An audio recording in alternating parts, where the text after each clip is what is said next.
Domingos hablando sobre Nehemías. Hoy vamos a cerrar el ciclo con la última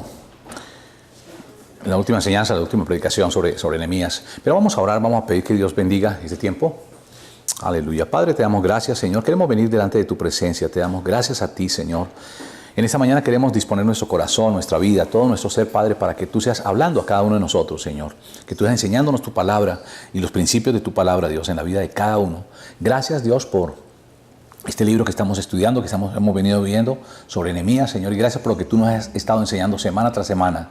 Oramos que en este día, Señor, tú seas hablando directamente a nuestro corazón y enseñándonos principios que podamos nosotros llevar a la práctica y que traen bendición sobre cada uno de nosotros. Gracias, Padre, porque siempre tu palabra tiene cosas nuevas que mostrarnos, que llaman la atención a nuestro corazón, Señor. Y pedimos que tú nos hables a cada uno de nosotros. Tú nos conoces, Señor, y nos presentamos delante de ti en esta hora.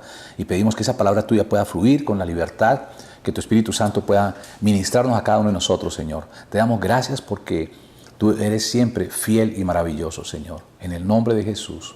Amén. Aleluya. Bueno, pues hemos venido hablando sobre Nehemías y hoy quiero tratar un tema que es el tema final. Dice, los problemas hay que hacerlos por la cabeza, que es el número 5 de la serie de Nehemías, ¿sí? Y mirando, por ejemplo, la vida de Ludwig Beethoven, aunque fue de gran éxtasis, también fue marcada por la esporádica agonía, por la tragedia, ¿sí? Cuando tenía 5 años de edad, Beethoven ya tocaba el violín, bajo la dirección de su padre, quien era un músico también consumado. Cuando tenía 13 años, Beethoven era un organista de conciertos. Al cumplir los 20 años, era un estudiante bajo la vigilancia de la mirada de Mozart.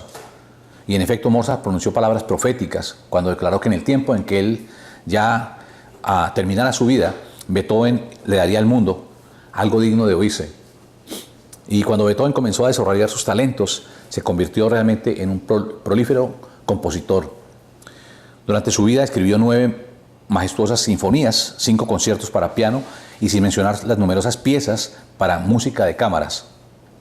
Ludwig Beethoven también escribió sonatas, piezas para violín y para piano, y nos ha conmovido en sus obras maestras, en la armonía única, rompiendo todas las tradiciones de su época, de su tiempo, ¿sí? Básicamente podemos hablar de Beethoven como un hombre que fue un genio, ¿sí? Sin embargo, no fue extraño a las dificultades. Después de cumplir 20 años de edad, comenzó a perder su oído. Sus dedos se volvieron más gruesos, según él mismo lo dijo en una ocasión. No podía sentir la música como la había sentido antes. Y el problema de su oído lo tuvo en la época de su madurez, ¿sí? Pero él lo conservó como un secreto bien guardado. Cuando llegó a los 50 años de edad, Beethoven estaba tan sordo como una piedra. No oía absolutamente nada. 3 años después hizo el intento de dirigir una orquesta y fracasó miserablemente. No pudo. Y aproximadamente 5 años después murió bajo una terrible tormenta. Él fue sordo y sin embargo fue un músico magnífico, ¿sí? Era sordo, sin embargo fue un músico magnífico, reconocido mundialmente. Y una vez se lo oyó gritando a voz en cuello mientras golpeaba con sus 2 puños las teclas del piano. Y él dijo, asiré la vida por la cabeza. Y había decidido no rendirse, ¿sí? Yo creo que estaba pasando en medio de su frustración, en medio de su sordera, en medio de la situación donde sus dedos se habían vuelto más gruesos, donde tuvo una frustración de no poder dirigir una orquesta y realmente tener un fracaso que lo hizo sentir miserable, pero en medio de esa dificultad, él se levantó y estaba golpeando. Dice que se le oyó a voz en cuello gritar, asiré la vida por la cabeza. Él había decidido no rendirse. Y yo creo que muchos de los biógrafos que estaban escribiendo la biografía de él, por causa de esa determinación de Beethoven, él pudo ser una persona mucho más útil y fue una persona mucho más productiva que si hubiera permanecido con ese problema de no, yo soy sordo, no puedo hacerlo, ¿sí? Entonces, en realidad, lo que él hizo cuando dice que gritó a voz en cuello, que golpeó con sus puños el teclado, ¿sí? Dijo, asiré la vida por la cabeza. Y yo creo que él asió la vida por la cabeza. Y me gustaría tomar prestado esa declaración y aplicarla a lo que estamos mirando nosotros en el tema de Nehemías.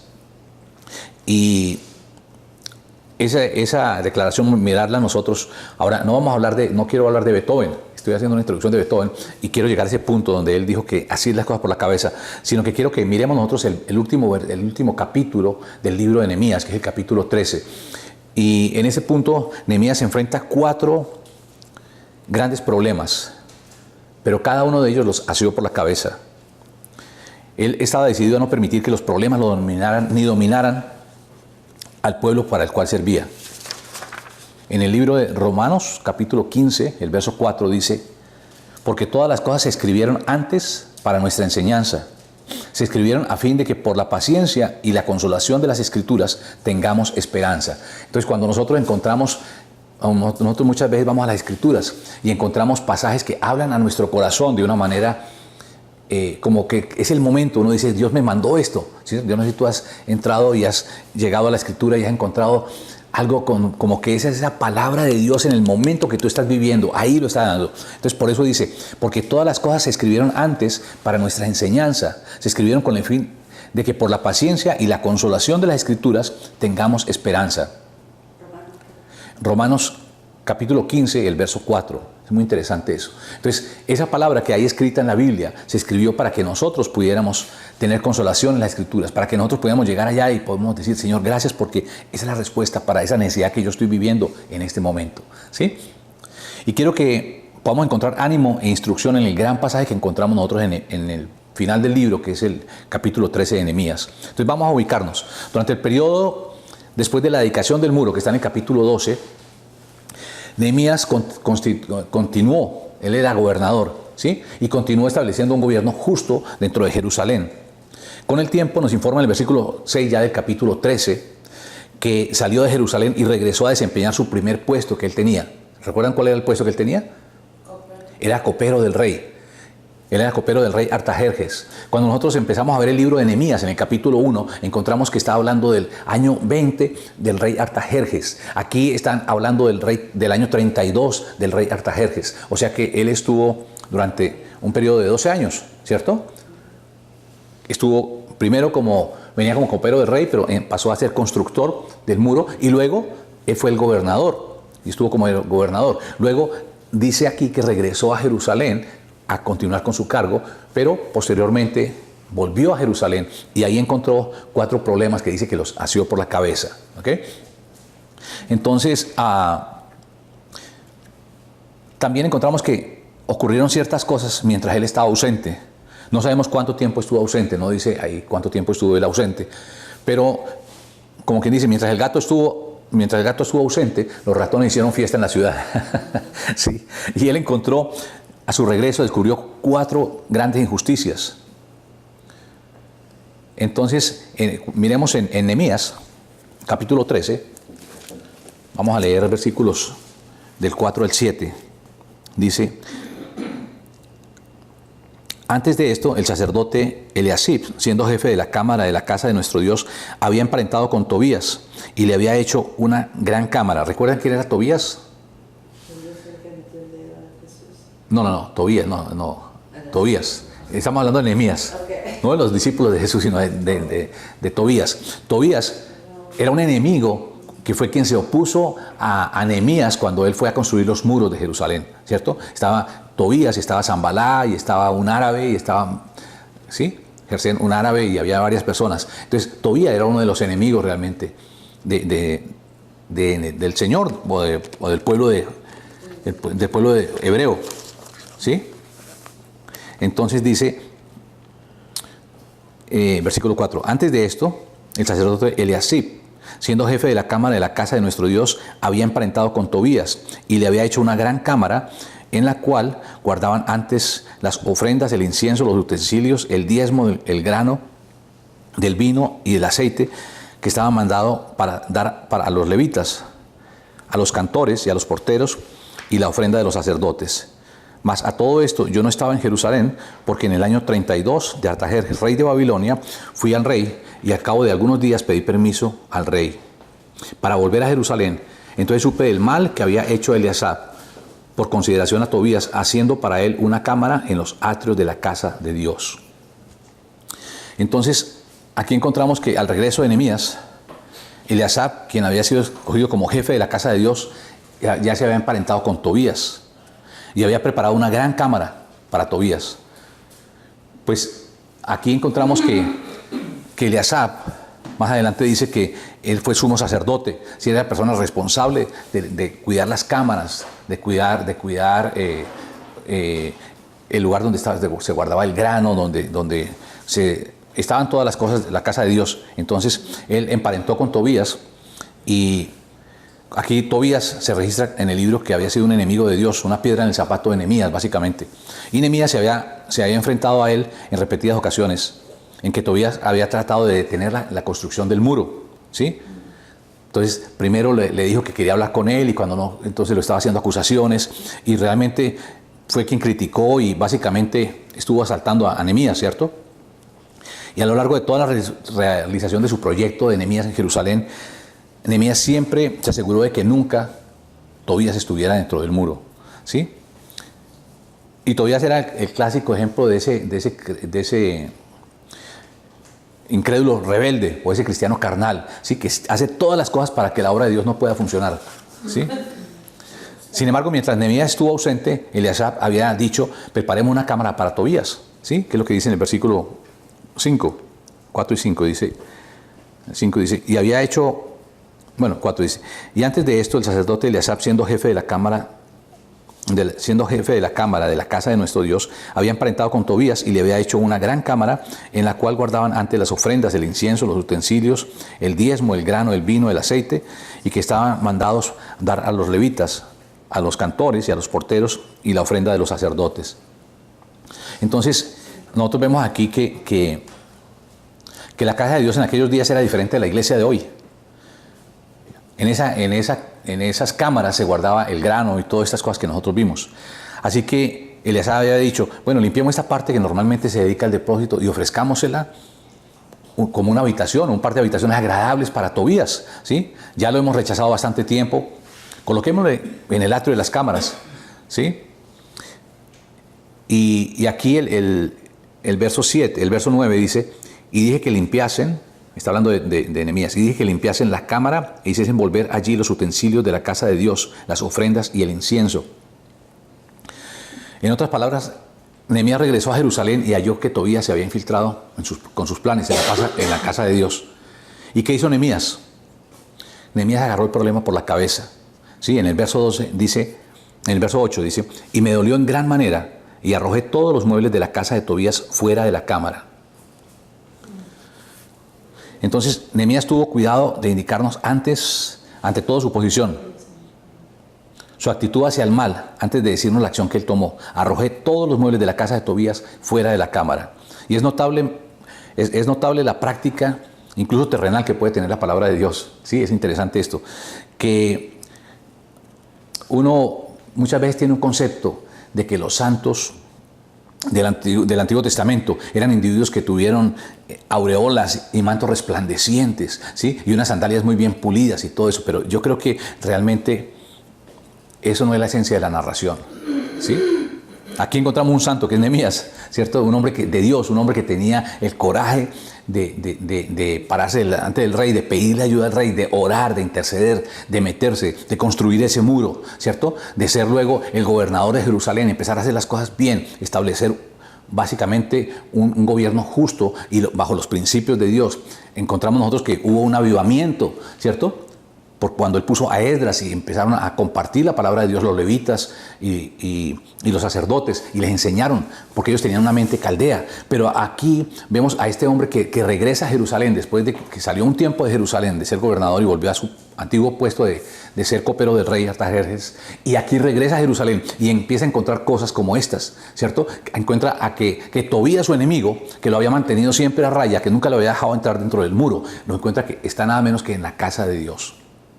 Que le han dado las cámaras, han sacado las ofrendas, han sacado todas las cosas que tenían ellos santas, que eran dedicadas para el sacerdocio, ¿cierto? Que era lo que el pueblo traía, la abundancia del grano, del aceite, todo eso, y lo ponían en ese lugar, que era el sitio donde se guardaban esas cámaras.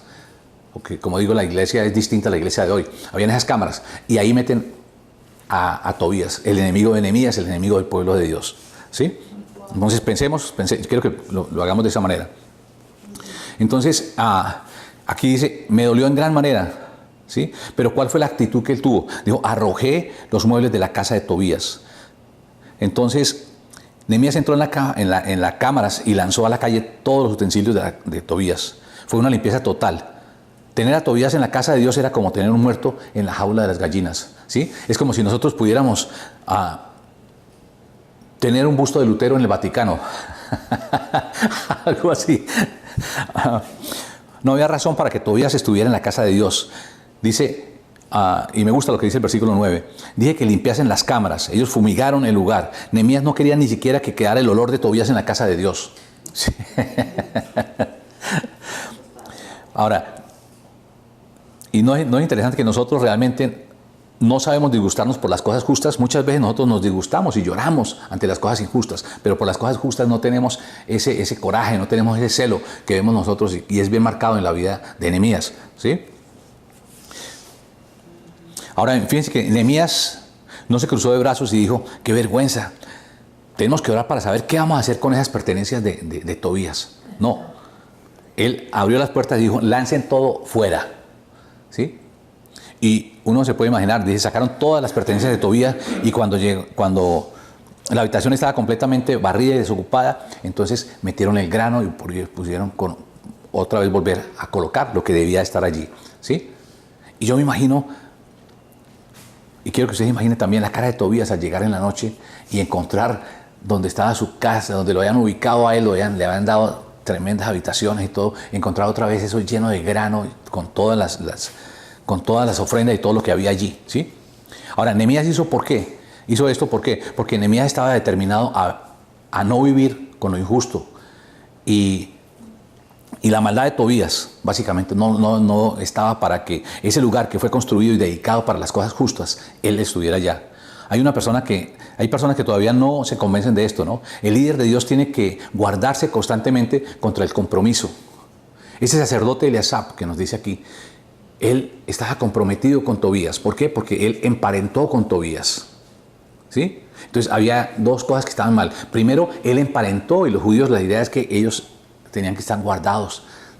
O sea, ellos no se debían casar ni emparentar con gente de las otras naciones, sino con su propio pueblo. ¿Para qué? Para conservar la fortaleza de su raza, ¿cierto?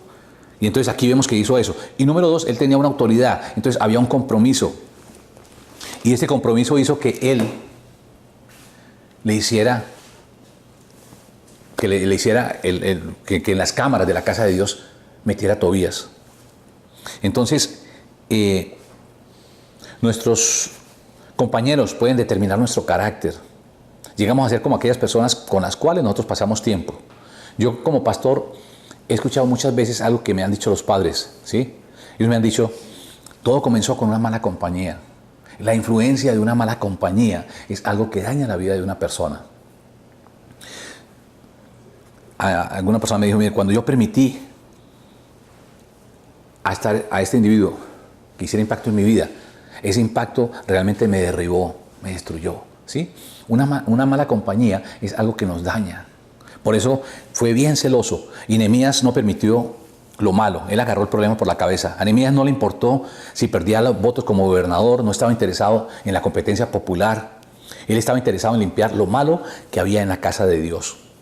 Yo creo que esto nos habla a nosotros. Uno no puede tener malas compañías. Uno no puede andar en una compañía que no lo bendice a uno. Uno tiene que buscar personas que lo pueden bendecir a uno. Personas que son de bendición para su vida. Muchas veces uno habla y se encuentra con personas las cuales le ministran, las cuales de verdad se siente uno como realizado. Siente uno una paz, lo dejan a uno con paz interior, ¿sí? Como lo contrario. A veces uno habla con personas que queda uno como, wow, quisiera ya como sacudirse uno, como los perros cuando los mojan, que tienen que hacer así, botar todo para los lados, ¿cierto? Así, porque nos incomoda, o sea, es como tantas cosas que no queremos nosotros escuchar, que no queremos oír, ¿cierto? Que tenemos que nosotros que quitarnos así. Yo me acuerdo cuando estuve en Colombia, fui a visitar a mi hermana, a Gladys, y está un sobrino allí que tiene una forma de hablar muy grosera, muy vulgar, y todo lo que habla es con groserías. Y yo estuve ahí un momentico y me tuve que salir porque realmente me sentí incómodo, ¿sí me entiendes? O sea, no hay unidad, no hay compañerismo. Y tuve que salirme de ahí y como que sacudirme, ¿sí me entiende? Quitarme eso, porque o sea, ese tipo de palabras y vulgaridades y toda la cuestión, uno no está hecho para eso. No es que uno ya se va a irritar con esas cosas, no, pero sencillamente no es un ambiente agradable, no es una compañía agradable. Entonces nuestras compañías tienen mucho que ver en la forma como pueden influenciar nuestra vida. En la vida de los muchachos, por ejemplo, cuando tienen una mala compañía, una mala influencia, eso puede dañar la vida de un muchacho completamente. Hay muchachos que son bien, personas que han sido bien educadas, bien instruidos en su casa, pero muchas veces llega un amiguito, un compañero y los daña, ¿sí? Entonces, yo creo que dentro del liderazgo, dentro de nuestra vida cristiana, nosotros tenemos que ser cuidadosos. Y esto que hablamos de Nehemías es algo que Dios nos está hablando a nosotros, de que nosotros tenemos que actuar de esa manera. Las malas compañías no nos convienen. O sea, tener compañías con injustos no nos conviene, ¿sí? ¿Qué comunión tienen las cosas santas con las cosas del enemigo? Ninguna. ¿Qué comunión tiene el templo de Dios con el templo de Belial? Ninguna, absolutamente ninguno. Entonces, yo creo que ahí nos está hablando, ¿ok? Esto es un libro que fue escrito hace muchos años, pero realmente la palabra de Dios es vigente para el día de hoy. Entonces, número uno, es ese tipo de cosas que fue lo que vimos aquí. Entonces, un compañerismo comprometedor. Encontró otra circunstancia. El siguiente problema que se enfrentó Nehemías, lo vemos en el versículo 10 al versículo 13. Vamos a leerlo un momentico. Estamos en Nehemías capítulo 13. Entonces, versículo 10 dice: encontré asimismo que las porciones para los levitas no se les habían sido dadas, y que los levitas y cantores que hacían el servicio habían huido cada uno a su heredad. Entonces reprendí a los oficiales y dije: ¿por qué está la casa de Dios abandonada? Y los reuní y los puse en sus puestos. Y todo Judá trajo el diezmo del grano y del vino y del aceite a los almacenes. Y puse por mayordomos de ellos al sacerdote Selemías y al escriba Sadoc, y a los levitas a Pedaías, y al servicio de ellos a Anán, hijo de Zacur, hijo de Matanías, porque eran tenidos por fieles, y ellos tenían que repartir a sus hermanos. Entonces, aquí encontramos el segundo problema, que podemos decir que fue como el fracaso económico, ¿sí? Y esto nos indica, cuando dice en versículo 10, encontré a sí mismo, esto indica que él estaba buscando. El líder mantiene sus ojos abiertos, ¿sí? Un líder no es una persona que anda silbando cualquier tonada con su mente neutra. No, un líder es una persona que oye y mira. Un líder tiene que oír y tiene que mirar. Los padres sabios que conozco siempre están mirando y oyendo lo que hacen sus muchachos, ¿sí? Oyen cuidadosamente la música que sale de sus habitaciones y descubren lo que están haciendo ellos a través de sus puertas cerradas en su casa. Pero un padre sabio es un padre que sabe qué es lo que están haciendo sus hijos. Qué triste es cuando un padre piensa una cosa de sus hijos que es totalmente contraria, ¿cierto? Yo creo que como padres, los padres sabios que yo conozco son personas que están pendientes de sus hijos. ¿Qué es lo que está viendo? ¿Cuál es el programa que está mirando? Hoy en día es muy fácil quitarse a los hijos de encima, ¿sí? Y muchos padres les dan un laptop, les dan el iPad, toma, ahí está para que se entretengan, para que no nos molesten, ¿sí? Pero ¿qué es lo que están metiéndose ellos cuando empiezan a navegar en el internet? ¿Qué es lo que ellos encuentran? ¿Cosas positivas? Yo creo que como padres nosotros tenemos que cuidar mucho de nuestros hijos. Eso es un arma del enemigo, ¿sí? Y tenemos que quitársela. Nosotros tenemos que saber qué es lo que ellos están escuchando, qué tipo de música están escuchando. Un padre sabio está con su oído atento, está con su ojo abierto para ver a sus hijos. Como padres hay una responsabilidad grande que Dios nos ha dado, ¿sí? Y nosotros tenemos que somos los líderes de esos hijos, y nosotros tenemos que cuidar de esos hijos, qué es lo que ellos están escuchando, qué es lo que están ellos viendo. Nosotros somos responsables, ¿sí? Entonces, cuando hablamos de este líder, él llegó y él encontró que las cosas no se habían hecho de la manera correcta, ¿sí? Nehemías descubrió algo que estaba mal. El versículo 10 dice: las porciones de los levitas no se le habían sido dadas, y que los levitas y cantores que hacían el servicio habían huido cada uno a su heredad. ¿Qué significa eso? Significa que en aquellos días las personas que servían en el templo, que eran llamados levitas, que obtenían su sustento del templo, no lo estaban recibiendo, entonces tuvieron que salir a su heredad. También habla de que, ellos recibían de los diezmos. O sea que, en otras palabras, la gente no estaba dando su diezmo, ¿sí? Los cantores y los levitas estaban viviendo en los suburbios. Debían vivir en el templo y debían recibir su salario, básicamente, del templo. Ahora, ¿qué hizo Nehemías? Nehemías no dijo: ¿qué problema? Tenemos que discutir eso en el próximo comité. Sí, en la próxima reunión de Junta de Gobierno pues vamos a tratar ese tema, a ver cómo lo vamos a hacer. No, de ningún modo. Mire lo que hizo Nehemías, y me gusta, el versículo 11. Entonces reprendí a los oficiales y dije, ¿por qué está la casa de Dios abandonada? Y los reuní y les puse en sus puestos. Entonces, aunque estaba perdiendo más y más votos, Nehemías fue persistente y continuó diciendo, es injusto, Dios requiere en la ley que ustedes paguen los diezmos y ustedes no lo están pagando. Así que Nehemías reunió a los oficiales y fue lo que les dijo, ¿por qué está la casa de Dios abandonada? Y los reuní y los puse en sus puestos. Yo sospecho aquí que Nehemías levantó la voz para reprender, ¿cierto?, a esos oficiales. Esto no tiene lugar en el pueblo de Dios. Le sugirió un cambio y ese cambio lo puso en práctica inmediatamente. Y finalmente en el versículo 14 dice que él oró. Y dice aquí, acuérdate de mí, oh Dios, en orden a esto, y no borres mis misericordias que hice a la casa de mi Dios y de su servicio. Firmemente creo que hay un gran lugar para la oración. Y creo que ciertos problemas en la vida, lo más importante y lo que nos ofrece respuesta es la oración. Pero cuando hay situaciones que son resultado de desobediencia directa a Dios y a su palabra, la oración puede convertirse en una rendición espiritual. Se necesita la obediencia. Y lo voy a explicar de esa manera.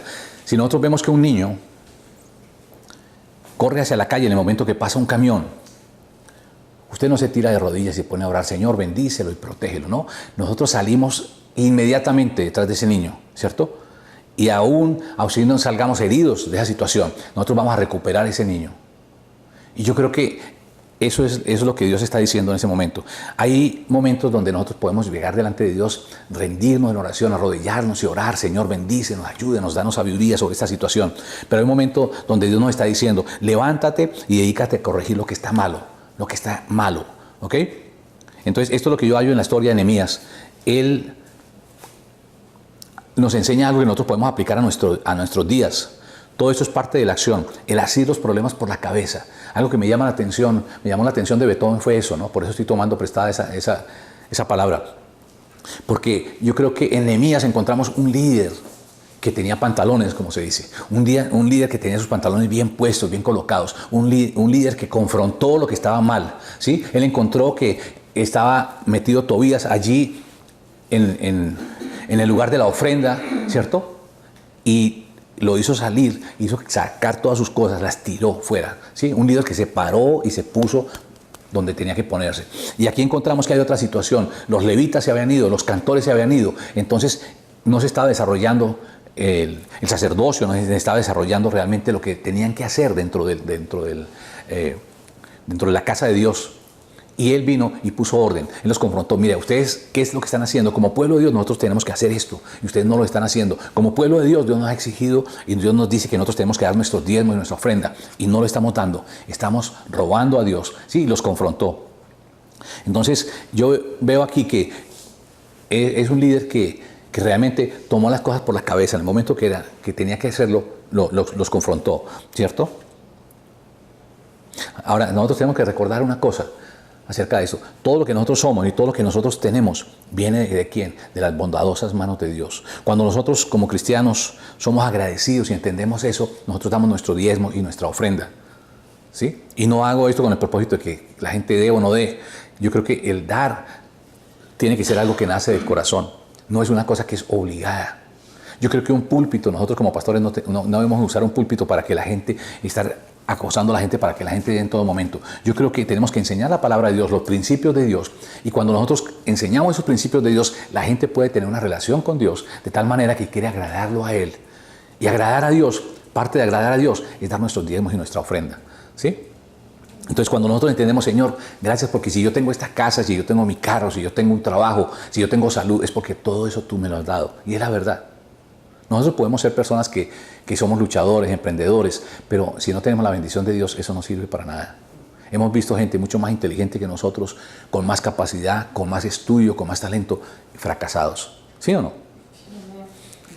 Nosotros no tenemos ni la mitad de los títulos que tienen otras personas y sin embargo Dios nos ha puesto en cierta posición. Entonces tenemos que tener un corazón agradecido. Y parte de ese corazón agradecido es lo que nosotros le damos a Dios, porque nuestra adoración no es solamente levantar nuestras manos y cantar una canción. Nuestra adoración es rendir nuestra vida, es rendir nuestras finanzas, es rendir todo lo que somos en las manos de Dios, ¿sí? Como lo dije el domingo antepasado, es como decirle al Señor, Señor, aquí están las llaves de mi vida, están las llaves de mi vida, tómalas, yo te las entrego. Entonces le entregamos a Dios. Y, eso es lo que, y esa es la forma como nosotros lo hacemos, ¿cierto? Entonces, aquí encontramos que él encontró ese segundo problema, pero había otro tercer problema que él encontró. Y lo vemos en los versículos 15 al 22. Vamos a leerlos.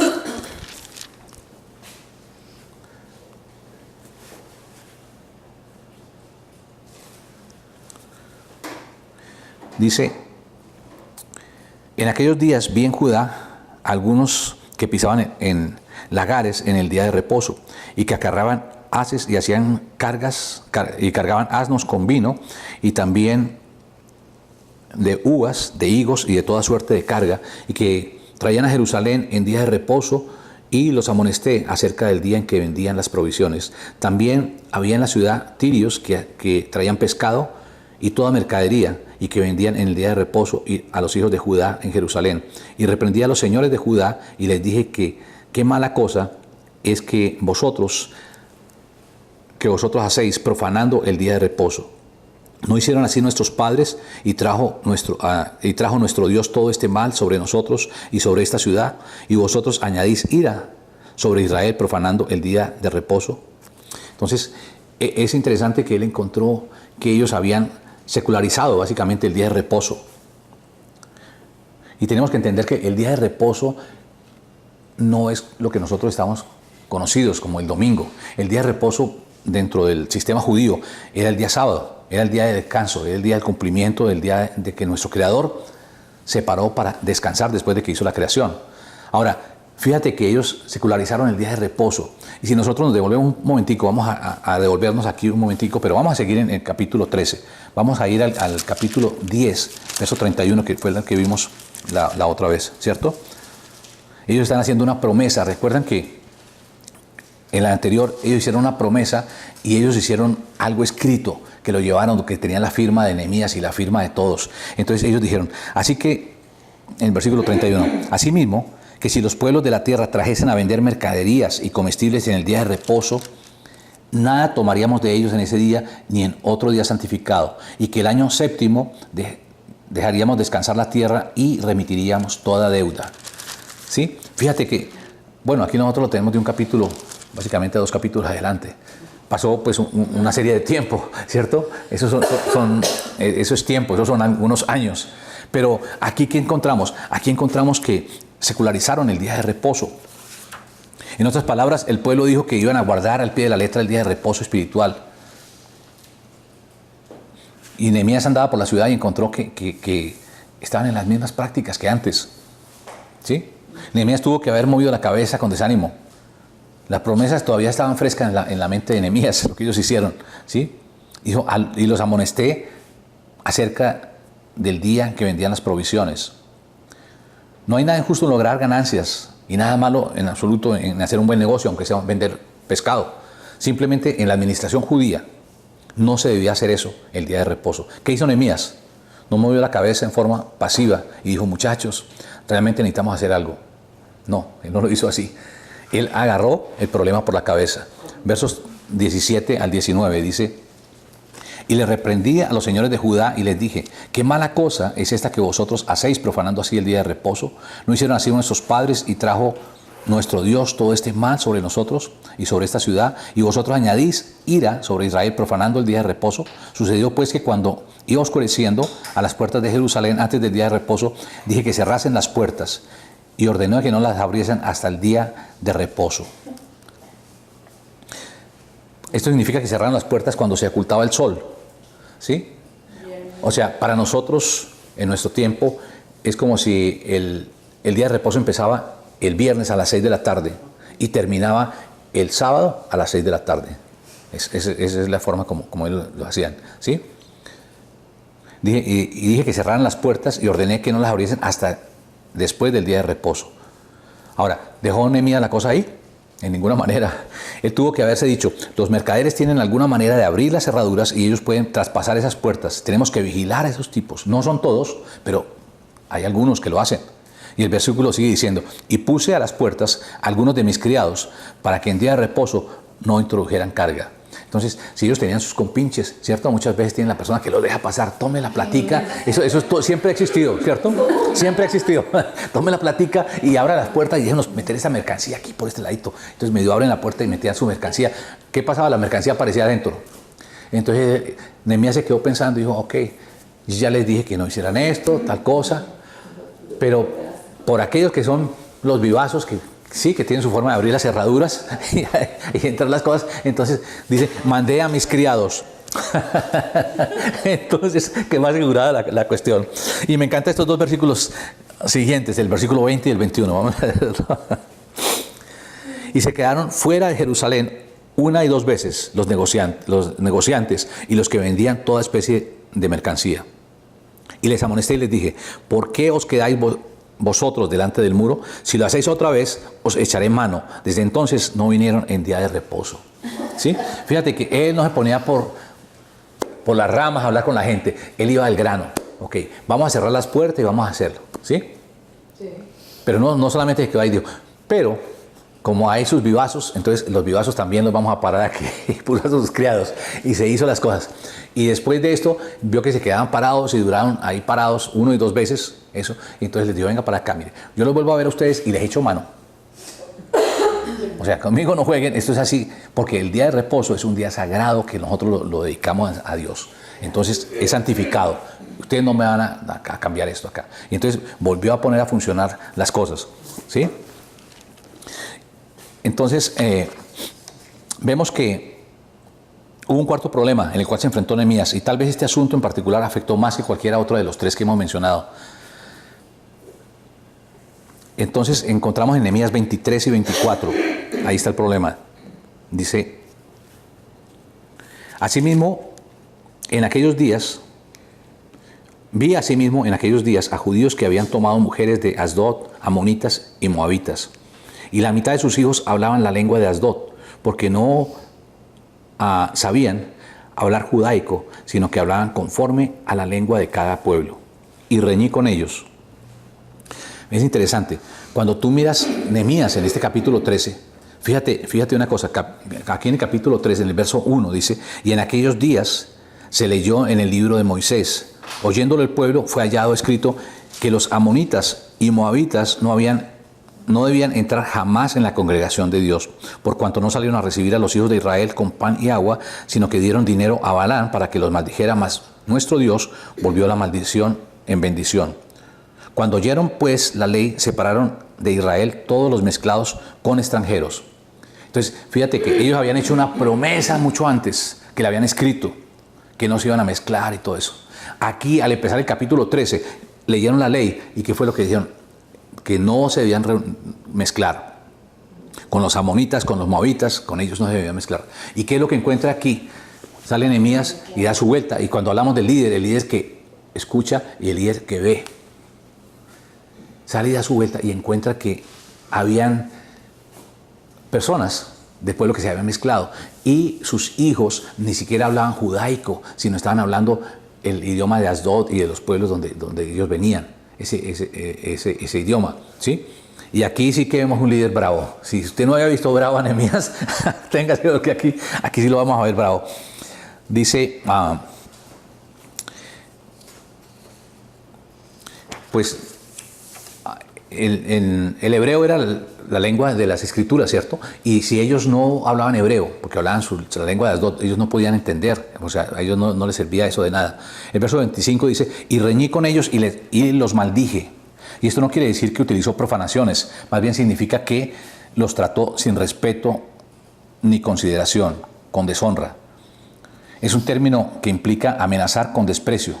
Luego dice el versículo que hizo algo más, dice, y herí a algunos de ellos y les arranqué los cabellos. Eso fue una reacción violenta, ¿sí? La palabra hebrea que se tradujo mediante los términos les arranqué los cabellos significa originalmente que poner cabello, alisar o pulir. Se refiere principalmente a arrancar la barba. al cabello de la barba, ¿sí? Que se duele más que... Ustedes no tienen barba, pero yo les puedo decir que arrancar el cabello de la barba duele más que el de la cabeza, ¿sí? Entonces, Nehemías se indignó tanto por los malos procederes de estos judíos que literalmente se movió a través de ellos tirándoles de los cabellos. No creo que se deleitara en arrancar la barba a la gente ni tirar los cabellos, pues esta acción indicaba la intensidad emocional de Nehemías mientras se perdía en la búsqueda de lo bueno. Nosotros somos muy cuidadosos, muy tiernos, muy tácticos, ¿cierto? Somos demasiado. Y tememos enfrentar nuestras vidas, debemos enfrentarnos. Nuestra vida se desliza barnizada con el compromiso y la tolerancia. Tenemos temor de decirle de frente las cosas a las personas, ¿sí? Muchas veces nosotros vemos a una persona y no le decimos las cosas. ¿Sabe usted una cosa? Nunca tuvo cuidado de ese asunto, ¿verdad? Eso no lo hacemos nosotros, no confrontamos. El egoísmo que está en el corazón del problema con el cual usted está tratando, está luchando, ese egoísmo está en su corazón, ¿sí? Eso es hablarle directamente. Entonces Nehemías no tuvo miedo de arrancar las barbas por amor a la justicia, literalmente tomó el problema por la cabeza. Y es interesante, Dios nos está diciendo a nosotros algo con respecto a esto, ¿sí? Relacionado con nuestra vida doméstica. Tal vez Dios está diciendo, esto es malo, no lo hagas. La vida personal de ustedes es tan importante que Dios anhela mantener el control sobre la vida de cada uno de nosotros. Si nosotros descuidamos, vamos a ser como Tobías y posiblemente va a entrar también ese egoísmo económico, se va a infiltrar en nuestras vidas. Todos aquellos aspectos de descanso que Dios quiere que nosotros podamos tener, los llenaremos de preocupación si nosotros secularizamos ese tiempo de reposo. Una por una, estas cosas van a afectar nuestra vida. Si nosotros muchas veces, mira, nosotros no estamos viviendo bajo el Antiguo Testamento, pero hay un día de reposo. Para nosotros no es el sabático como es para los judíos, es el día domingo. Y es un día donde Dios quiere que nosotros descansemos. Nosotros lo vemos que ellos lo tenían porque ellos, el sábado, ¿sí? Fue el día que Dios descansó y por eso para ellos era sagrado. Nosotros tenemos libertad. Dios no nos está cogiendo sobre el día de reposo, pero algo que Dios, quiero que tú puedas entender con claridad hoy, es que nosotros tenemos que descansar un día. Nosotros podemos secularizar ese día, como hizo el pueblo de Israel, y nosotros podemos trabajar ese día. No, yo trabajo el domingo y gano plata y ya. No, Dios quiere que tú puedas descansar ese día. Cuando nosotros no hacemos eso y nosotros trabajamos el día de descanso, nosotros estamos cargándonos. Nosotros estamos quitando ese alivio que el Señor quiere traer sobre nuestra vida. Lo estamos llenando con trabajo.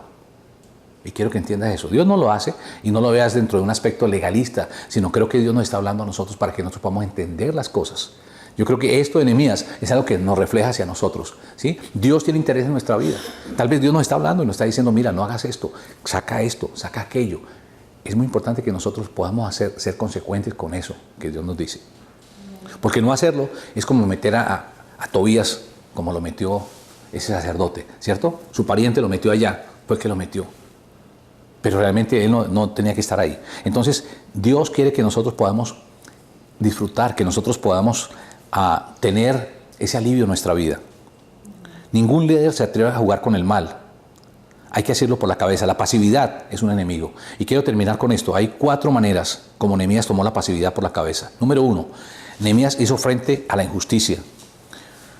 Nunca he visto que un mal se solucione mientras no se admita que es eso, que es un mal. O sea, si nosotros tenemos un mal es como cuando tenemos un pecado. El pecado no se va a solucionar mientras nosotros no admitamos que tenemos un pecado. Entonces, lo primero que uno tiene que hacer es admitir, ¿sí? Entonces, si nosotros queremos solucionar algo, hay que entender que eso está mal hecho. Cuando Nehemías supo de la existencia de que algo estaba mal, él se puso de frente. Si usted tiene un problema en su iglesia, en su negocio, en su hogar, en cualquier aspecto de su vida, hágale frente. No se vaya por los lados, no se vaya por las ramas. Ciertamente va a ser doloroso, pero hay que hacerle frente. Y es algo que nosotros debemos comenzar hoy en día. Yo creo que Dios nos está hablando. ¿Cierto? ¿Cuántos creen que Dios les está hablando? Bueno, Dios nos está hablando. Yo creo que cuando Dios nos habla, no solamente es aprender un mensaje o una enseñanza que nos parece bonita, nos gusta, sino yo creo que es decir, Señor, habla mi vida, muéstrame qué es lo que yo tengo que sacar, qué es lo que yo tengo que quitar. Tal vez yo por mucho tiempo le he dado vueltas y vueltas al asunto, pero no he tomado una determinación para hacerlo. Yo creo que hoy es el día de tomar determinaciones. Yo creo que lo que Dios nos está diciendo es eso. No te vayas por las ramas, no sigas haciendo las cosas así. Yo te estoy hablando y yo quiero que tú tomes esa situación por la cabeza y la hagas. ¿Ok? Segundo, Nehemías hizo frente al mal con severidad. Luego de ver la injusticia o el problema como realmente era, lo trató con severidad. Estoy seguro de que algunas personas dijeron, hombre, Nehemías, te estás volviendo caprichoso. Antes sonreías más.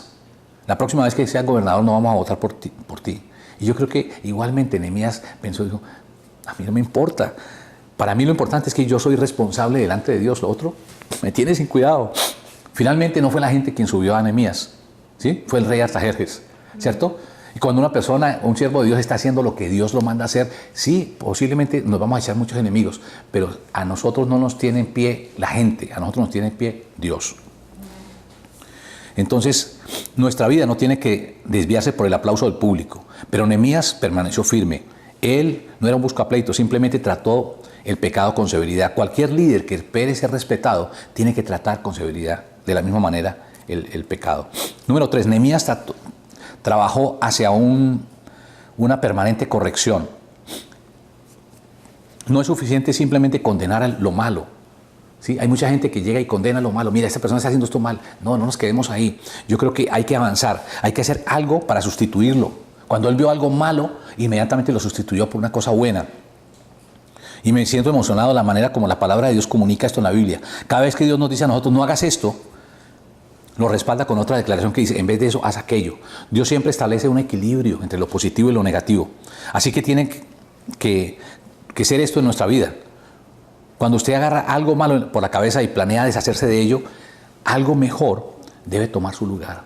Siempre. Si nosotros sacamos una cosa mala en nuestra vida, entonces tenemos que cambiarla por algo nuevo, ¿cierto? Nosotros cambiamos nuestro estilo de vida que andábamos antes. ¿Por qué? Por una vida nueva en Cristo, ¿sí? Y así en cada decisión que nosotros hacemos, quitamos una cosa mala de nuestra vida, quitamos un mal genio para que Dios nos dé alegría, nos dé gozo. Quitamos tristeza para que Dios ponga alegría y gozo, ese manto de gozo en nuestro corazón. Entonces, siempre las cosas malas son reemplazadas por cosas buenas. Número 4. Nehemías siempre, y el último, persiguió el mal con oración. Cuando Nehemías había hecho todo lo que podía, acudía a Dios y le decía, oh Dios, bendice cada uno de estos esfuerzos, dame dirección y más sabiduría. Recuerda que he hecho todo lo posible para corregir el mal. Hónrate a ti mismo mientras yo permanezco firme. Y algo que me llama mucho la atención de Nehemías es que si nosotros miramos el capítulo 1, cuando él escuchó de que las ruinas, de que Jerusalén estaba en ruinas, de que las murallas y las puertas estaban quemadas a fuego, él hizo algo. Él dice que él lloró y sintió dolor en su corazón, pero él vino delante de Dios, se arrodilló y oró. Y me llama la atención que terminando este capítulo 13, él hace exactamente lo mismo. Él se arrodilló y oró a Dios y pidió dirección a Dios. Entonces, es un líder que nos enseña a nosotros algo muy, muy interesante, ¿sí? Había luchado arduamente a favor de la justicia, había mantenido su corazón humilde ante Dios. Y qué magnífico ejemplo de liderato para nosotros es este hombre, de honestidad, de convicción y de devoción. Y quiero decir, nuestro mundo está lleno de una humanidad temerosa y confusa. Las ovejas no tienen pastor, las cuales se encuentran por millones. Anhelan oír esa voz de seguridad, una causa en la cual creer y quieren ver un auténtico modelo de líder a seguir. Claman que se presente alguno que calme sus necesidades, que solucione la confusión, que canalice sus energías. Están reclamando líderes. La gente común y corriente, afuera, en la calle, están reclamando líderes. Gente que tenga un liderazgo, que la gente lo pueda seguir, que sea verdadero, que sea sincero. Hoy Dios nos está retando a ustedes y a mí a que el mundo pueda ver el verdadero pastor de nuestras almas, llamado Jesucristo, a través de nuestras vidas, de nuestro testimonio y liderazgo. Pero tal vez para hacer esto necesitamos asir por la cabeza y sacar de nuestras vidas algo, como lo hizo Nehemías, con honestidad, con convicción y con devoción. Es de nosotros la respuesta a Dios, ¿sí? Es de nosotros. Cada uno de nosotros tenemos que responderle a Dios. Él nos ha hablado, Él nos está enseñando y creo que es enriquecedor realmente lo que Dios nos ha hablado sobre este gran líder Nehemías, porque son cosas que nosotros podemos aprender y podemos captar. Algo que Dios quiere es eso, cojamos las cosas por la cabeza, vamos de frente, hagámosle frente. A veces uno siente temor, siente miedo, Pero algo que Dios nos está mostrando es que la verdad tenemos que confrontarla con confianza, con seguridad. Si nosotros hacemos algo para quitar eso que está mal en nuestra vida, Dios nos va a dar la gracia para poner algo que realmente funcione y que agrada a Dios, ¿sí? Pero es la responsabilidad de cada uno de nosotros. Ese es el reto que Dios quiere dejarnos a nosotros, que nosotros podamos asir las cosas por la cabeza y sacarlas de nuestra vida y poner ahí en lugar lo que Dios quiere que nosotros coloquemos. Amén. Vamos a orar. Señor, te damos muchas gracias por tu palabra, gracias por lo que tú nos has hablado y enseñado en el día de hoy. Gracias, Dios, por estos principios que hemos podido aprender de Nehemías, de este gran líder, Señor. Oramos y pedimos, Padre, que tú nos ayudes, Señor. Muchas veces vemos cómo este pueblo fue desleal después de que hizo un compromiso, lo escribió, Señor, y al poco tiempo, no sé cuánto tiempo, ya estaban incumpliendo y estaban andando en otro camino diferente. Señor, y así nos pasa a nosotros, así somos nosotros, así es nuestro corazón, Señor, así es nuestra humanidad. Hablamos contigo, nos comprometemos, queremos hacer las cosas y después nos olvidamos, Dios. Ayúdanos, Señor. Domingo pasado tú nos hablaste de que pudiéramos escribir, Señor, que pudiéramos registrar lo que nosotros deseamos, lo que nosotros queremos, nuestros deseos, que lo registráramos, que lleváramos un libro, un cuaderno, donde pudiéramos registrar eso, pudiéramos presentarlo delante de ti, Señor. Ayúdanos, Padre. Ayúdanos que no sea algo que olvidamos del domingo pasado a que no sea algo que hoy escuchamos y que ya al salir de este lugar nos olvidamos de esto. Señor, ayúdanos, Dios, a ser consistentes. Necesitamos, Señor, esa tenacidad que vemos en la vida de Beethoven, Señor. Esa tenacidad que vemos en la vida de Nehemías, Señor, de que ellos hicieron las cosas por la cabeza. Ayúdanos, Dios, también a tratar eso en nuestra vida, a coger y a sacar lo que está mal de nuestra vida, a quitarlo, Señor, y a poner lo que tú quieres colocar ahí. Ayúdanos, Dios, a tomar esa determinación. Dios, sabemos que se requiere determinación para hacer las cosas. Pedimos que tú nos des a través de tu Espíritu Santo esa fortaleza, esa capacidad, esa fuerza para hacerlo, Señor. Capacítanos, habilítanos, Señor, para ser personas decididas, personas persistentes, Señor. Gracias, Dios, por lo que tú nos has hablado, nos has enseñado, y pedimos, Padre, que esto lo podamos llevar a la práctica en nuestras vidas. Gracias, Padre, en el nombre de Jesús. Amén.